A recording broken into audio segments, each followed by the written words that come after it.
Good morning everyone. मैं Shrimati Ritu Arora class 12th की civics की क्लास में आप सभी का स्वागत करती हूँ। पिछले 7 लेक्चर से बच्चों हम लोग नागरिक शास्त्र के खंड क के लेसन 5 समकालीन दक्षिण एशिया कंटेम्प्रेरी साउथ एशिया इसका अध्ययन कर रहे हैं।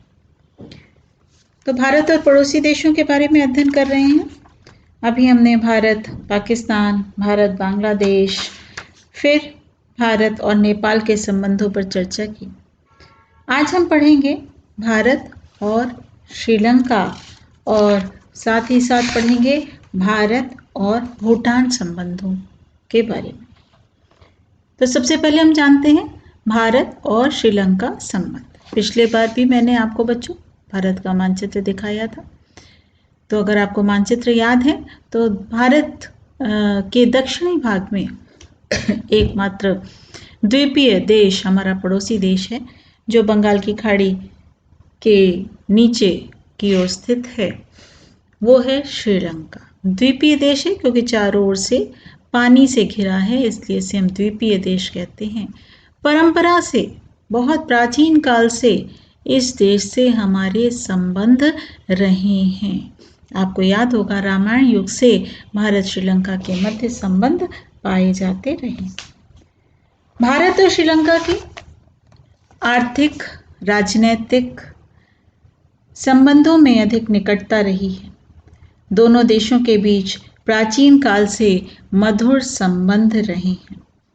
दिसंबर 2004 में जब वहाँ सुनामी आई थी बच्चों, सुनामी तो आप सभी जानते हैं, सागर की लहरों में बहुत ज़्यादा तीव्रता से जब लहरें उठने लगती हैं तो वो इतनी ज़्यादा तीव्र होती हैं कि समुद्र तट पर काफ़ी अंदर तक वो लहरें आ जाती हैं और भारी तबाही मचाती हैं। जन धन या जो भी बिल्डिंग्स, जो भी व्हीकल्स वहाँ खड़े होते हैं, उन सबको अपनी चपेट में ले लेती।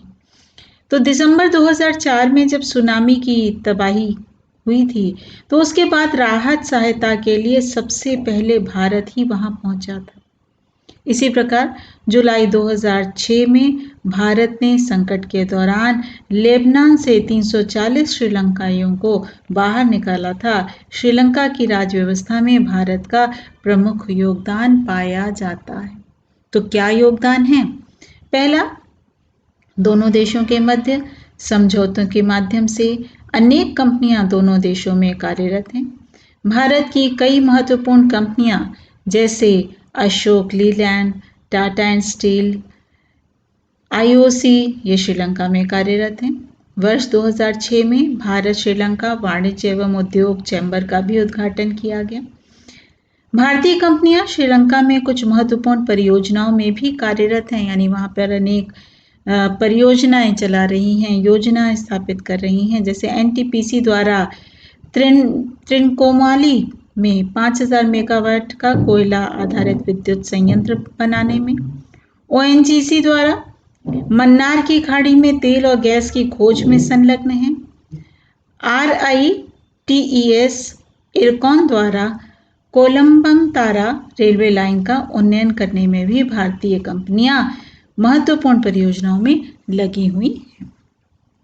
दूसरा, श्रीलंका ने संयुक्त राष्ट्र सुरक्षा परिषद में भारत की स्थायी सदस्यता के दावे का पुरजोर समर्थन किया है, जिसके कारण भारत का संयुक्त राष्ट्र सुरक्षा परिषद में भारत को काफ़ी मतदान प्राप्त हुआ है। दोनों देशों के बीच आर्थिक क्षेत्र में भी घनिष्ठता है। मार्च 2000 में दोनों के बीच मुक्त व्यापार समझौता लागू हो चुका है। इसके कारण दोनों देशों के द्विपक्षीय व्यापार में भी बढ़ोतरी हुई है। वर्ष 2005 में 2.02 बिलियन अमेरिकी डॉलर का व्यापार भी हो चुका है। श्रीलंका के आयात का भारत प्रमुख स्रोत है। भारत श्रीलंकाई निर्यात का तीसरा बड़ा क्षेत्र भी है तथा भारत श्रीलंका में निवेश करने वाला चौथा बड़ा देश है बच्चों। दोनों देशों के बीच दोहरा कराधान परिहार समझौता, द्विपक्षीय निवेश संरक्षण और संवर्धन समझौता किया गया है। दोनों देश एक दूसरे की मदद के लिए हमेशा आगे आते रहे हैं। भारत और श्रीलंका ने शांति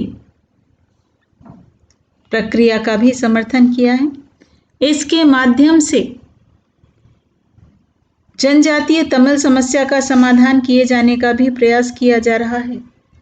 भारत समस्या का राजनीतिक समाधान किए जाने का समर्थन करता है, जो अविभाज्य श्रीलंका के प्रारूप के तहत श्रीलंकाई समाज के सभी वर्गों को स्वीकार्य हो तथा लोकतंत्र, बहुलवाद एवं मानवाधिकारों का सम्मान किया जा सके।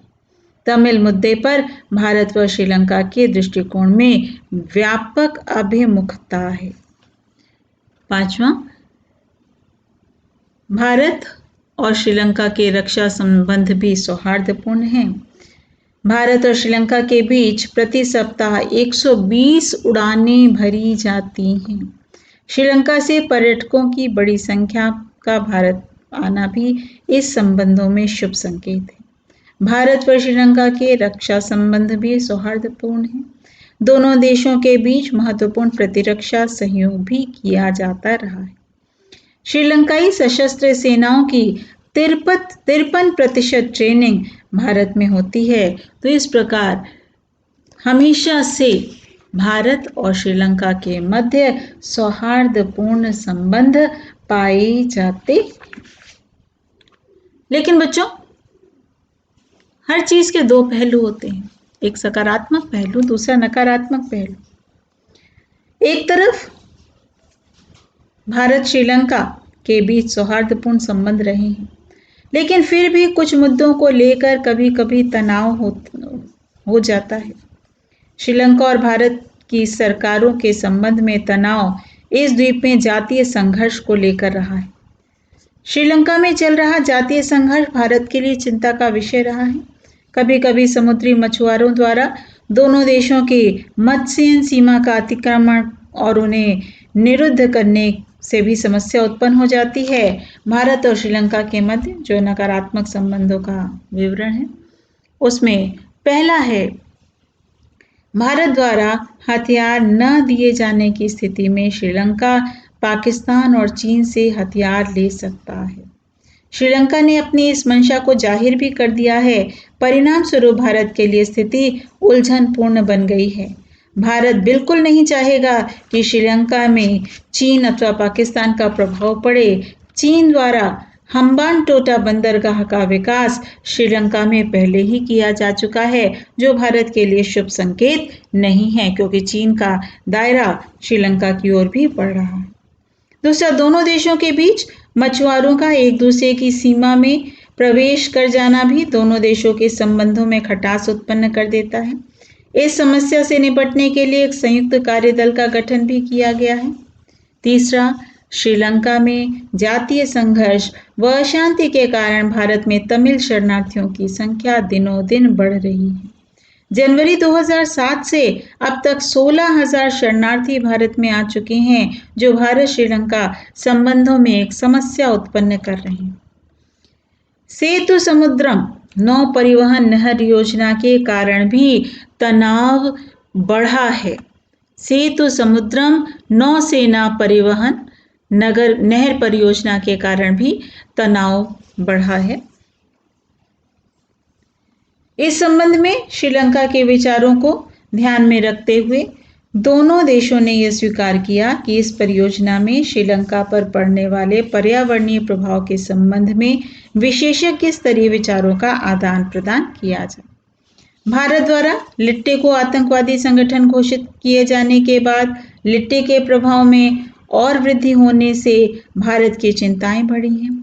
श्रीलंका में भारतीय हितों से संबंधित स्थानों पर भी लिट्टे द्वारा हमले किए जा चुके हैं। लिट्टे के बारे में बच्चों हम लोग पहले पढ़ चुके हैं, ठीक है।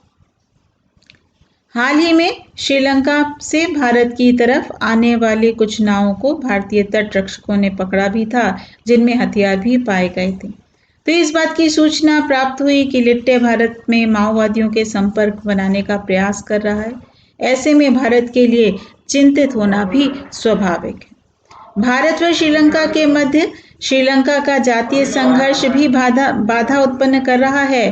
भारत सरकार पर तमिल समर्थक भारतीय समूहों के द्वारा दबाव डाला जा रहा है कि भारत लिप्टे के विरुद्ध लड़ाई में श्रीलंका को हथियारों की आपूर्ति न करे।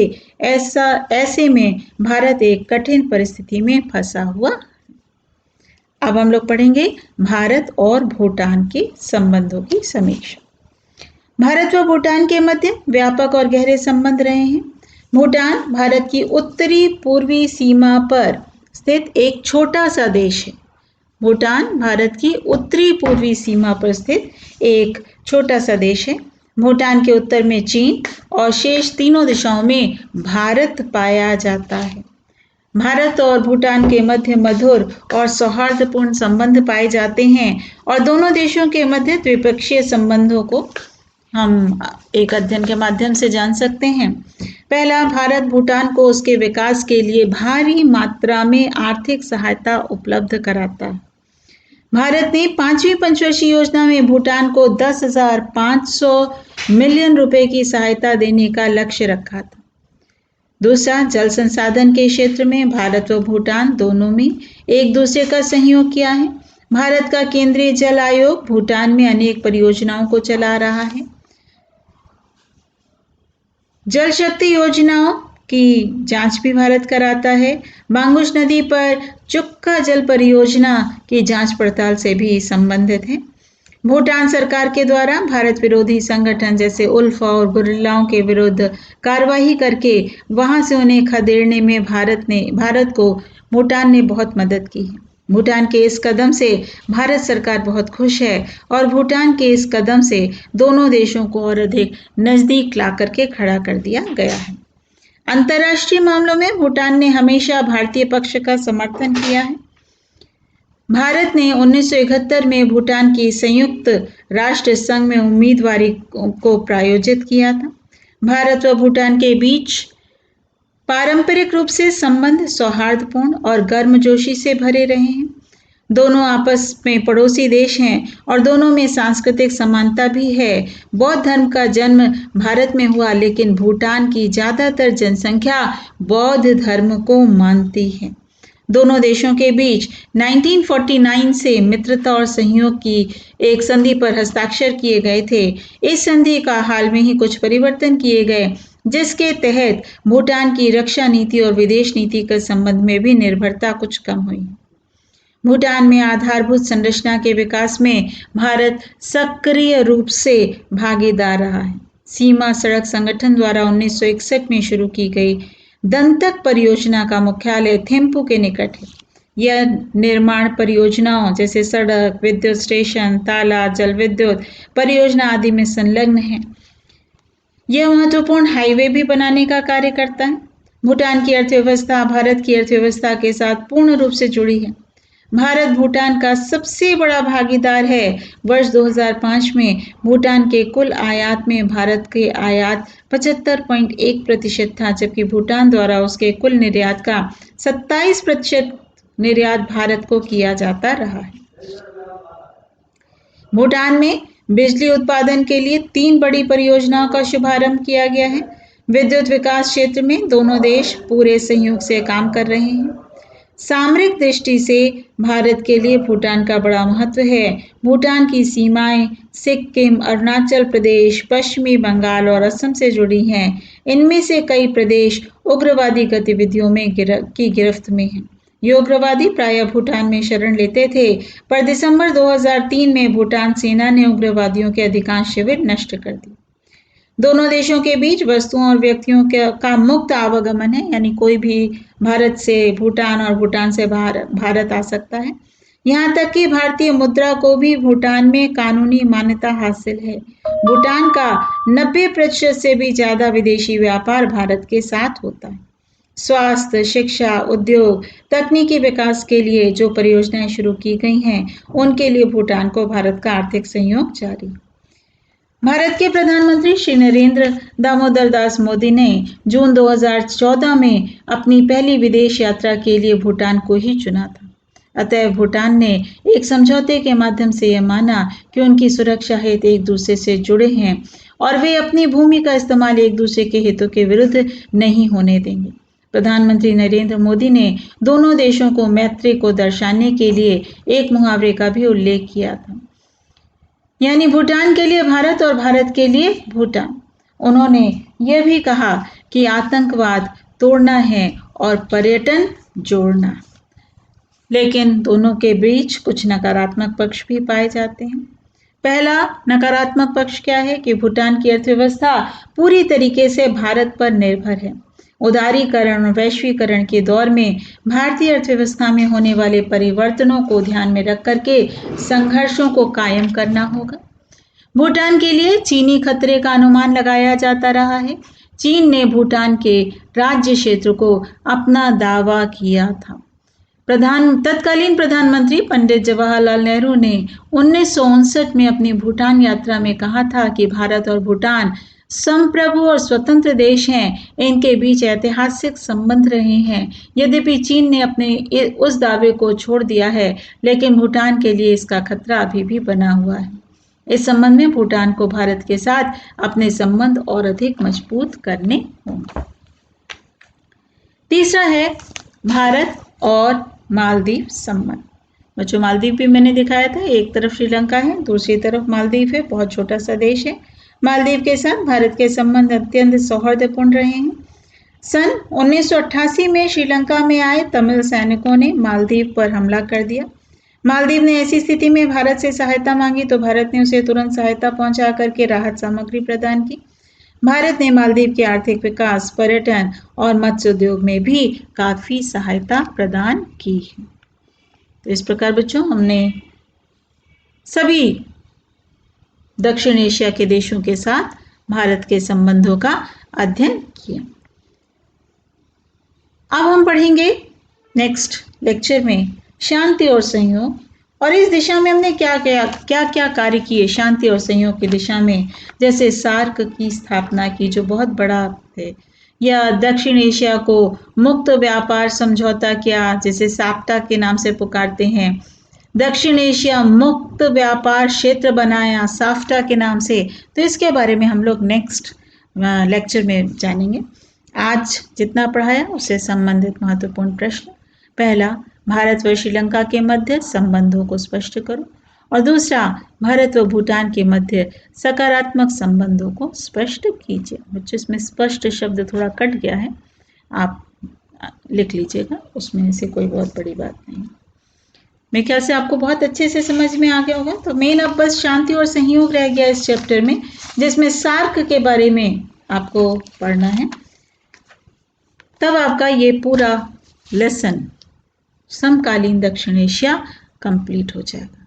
तो 1 या 2 लेक्चर में आपका सार्क मैं कंप्लीट करा दूंगी बच्चों, तो हम 5वां अध्याय पूरा कर लें। आज के लिए इतना ही। नेक्स्ट वीडियो में, नेक्स्ट लेक्चर में फिर मिलेंगे। Thank you.